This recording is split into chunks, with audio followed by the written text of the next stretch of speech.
You clear the kitchen counter after dinner, but by breakfast it already looks full again.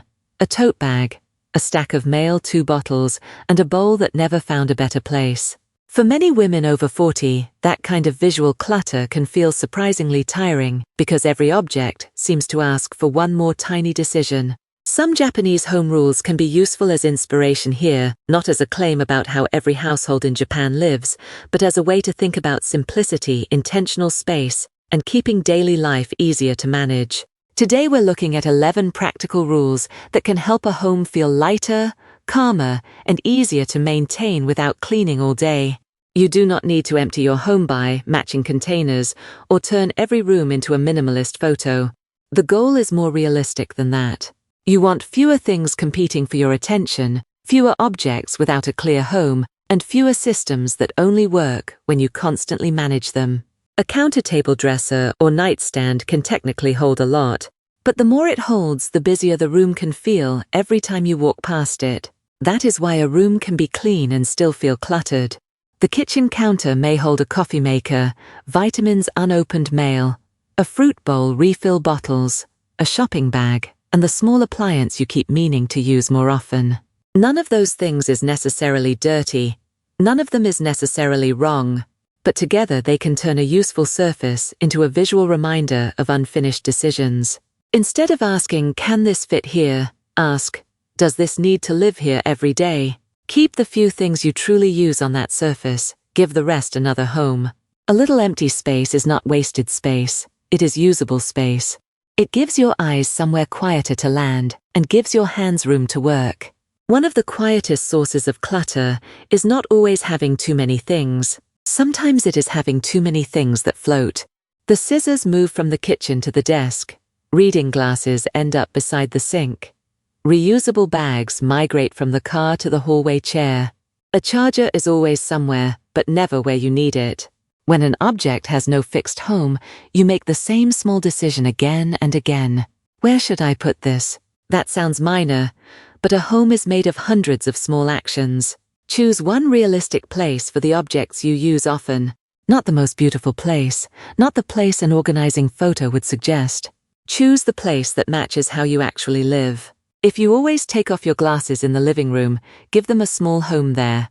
If you open mail near the kitchen, create one clear place for incoming paper there. A good system should reduce decisions, not create new ones. Sometimes the organizing system becomes another kind of work. You buy boxes for the shelf, smaller boxes for inside the boxes, labels for every category, dividers for every drawer, and separate containers for items that could easily live together.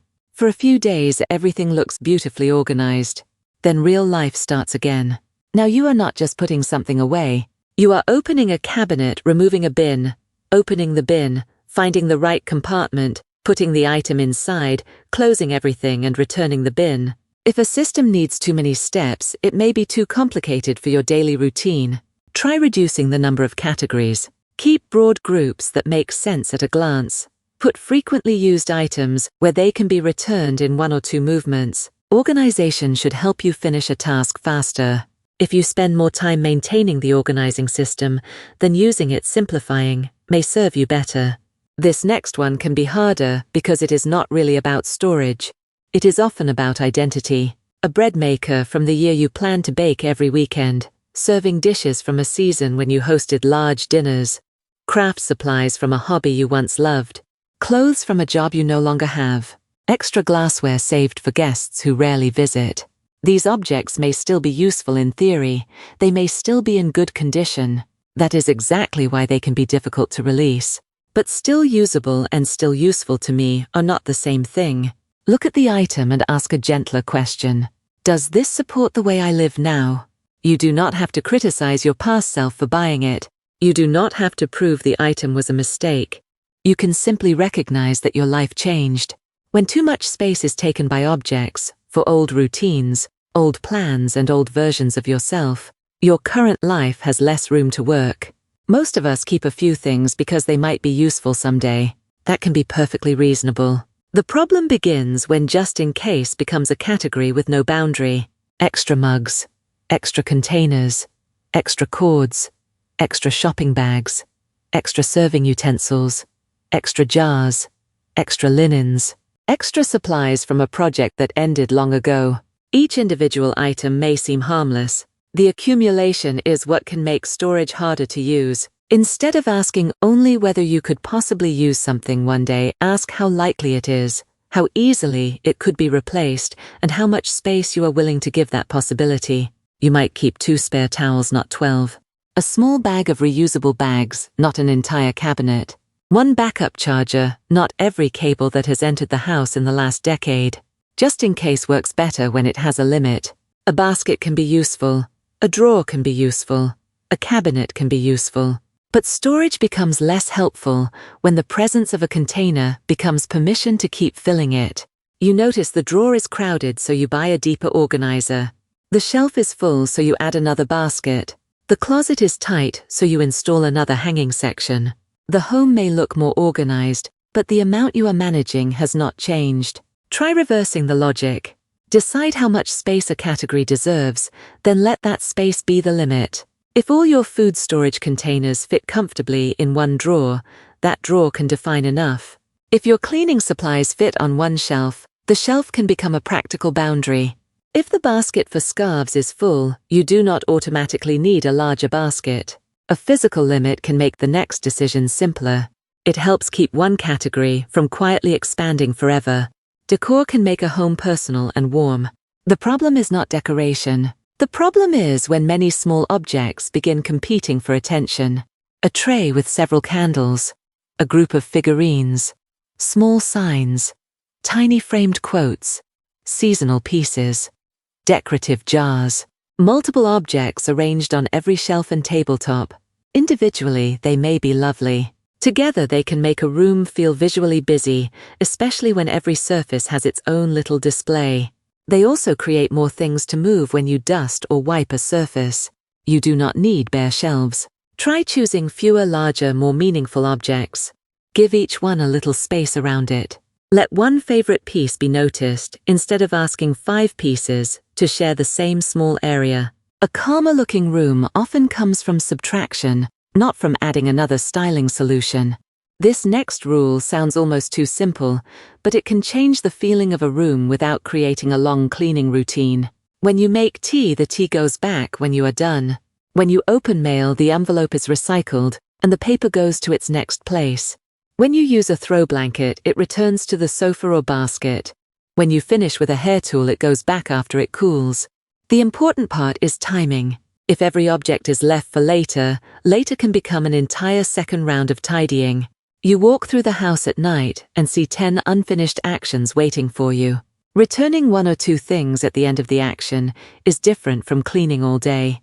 It is simply closing the loop while the next step is still obvious. And if you are tired, choose the smallest version. Put away the one item that would otherwise become tomorrow's clutter. Small closures are easier to maintain than heroic evening resets. A system can look logical on paper and still be awkward in real life. Maybe all household supplies are stored together in one central closet. That looks organized. But if you use certain items every day in the kitchen, bathroom, or bedroom, you keep carrying them back and forth or leaving them out because returning them is inconvenient. Pay attention to where objects naturally collect. That pile may be giving you useful information. If hand cream is always on the nightstand, perhaps that is where it belongs. If reusable bags keep ending up near the front door, give them a contained home there. If paperwork always lands on one corner of the kitchen counter, create a simple paper station near that spot, instead of expecting yourself to carry everything to another room. Good storage should fit your behavior. The easier something is to put away, the more likely the system is to survive a busy day. This is where many homes become neatly organized, but still feel crowded. You line up 6 spatulas. You stack 10 food containers. You arrange 8 water bottles. You put several similar cleaning sprays into matching bins. Everything may be neat, but the volume is still there. Before buying an organizer, ask whether the category itself is too large. Which items do you reach for first? Which ones are always left behind? Are there 2 tools that do almost the same job? Are you keeping something because it was expensive, because it was a gift, or because letting go of a usable item feels wasteful? You do not have to make aggressive decisions. Start with the obvious extras. Keep the best, the easiest to use, and the ones that fit your real routine. Donate usable items when that makes sense for you. Decluttering often becomes easier when you stop trying to organize every duplicate you own. The final rule changes the way you look at a room. Many of us automatically treat empty space as unfinished. An empty shelf looks like it needs decor. An open corner looks like it needs a chair. A clear counter looks like it could hold something useful. A half-empty drawer looks like an opportunity to store more. But every space does not need to be filled. Empty space can be practical. It gives you room to set down groceries without moving 5 things first. It gives a drawer enough room to open easily. It gives a shelf enough space to see what is actually there. It can make wiping a surface faster because you are moving fewer objects. And visually, it gives the room a little breathing room. You do not need a minimalist house. You need enough open space for daily life to happen easily. Start with one surface. Clear it, then resist the urge to decorate the emptiness immediately. Live with the open space for a few days and notice whether the room becomes easier to use. For many women after 40, that practical question can matter more than whether a system looks impressive. A home can be beautifully organized and still require a surprising amount of maintenance if one person is the one who remembers where everything belongs, notices what needs replacing, knows which category goes in, which basket, and keeps the whole system working. So as you look around your rooms, notice not only what takes up physical space, but what takes up management space. Which objects make you pause? Which areas need repeated correcting? Which storage systems fall apart as soon as you have a busy week? Those are useful clues. The calmer answer may not be another organizer. It may be fewer categories, fewer duplicates, fewer items on display, or a simpler place to put something back. That kind of simplicity is worth protecting because it can keep working on an ordinary Tuesday when you are tired, distracted, or simply ready to be done for the day. The point of these 11 rules is not to make your home look Japanese, perfectly minimal, or ready for a photograph. It is to make your home ask less from you. Less moving, less sorting, less deciding where something belongs, less maintaining complicated systems, less guilt about objects that no longer fit your current life. If your home feels cluttered, you do not have to solve the entire house this weekend. Choose one rule. Maybe you clear one horizontal surface. Maybe you give one floating object a permanent home. Maybe you simplify one overcomplicated drawer. Maybe you finally release something you have been keeping only because it still works. Then stop. A calmer home is not created by forcing yourself to manage everything better. Sometimes it begins by giving yourself less to manage in the first place. If one of these rules made you look at your home differently, tell me in the comments which one you want to try first. And if Calm Her Daily helps you create a home that feels lighter without cleaning all day, you can subscribe and continue with us in the next video. Your home does not need to be empty. It does not need to be perfect. It simply needs to support the life you are living now.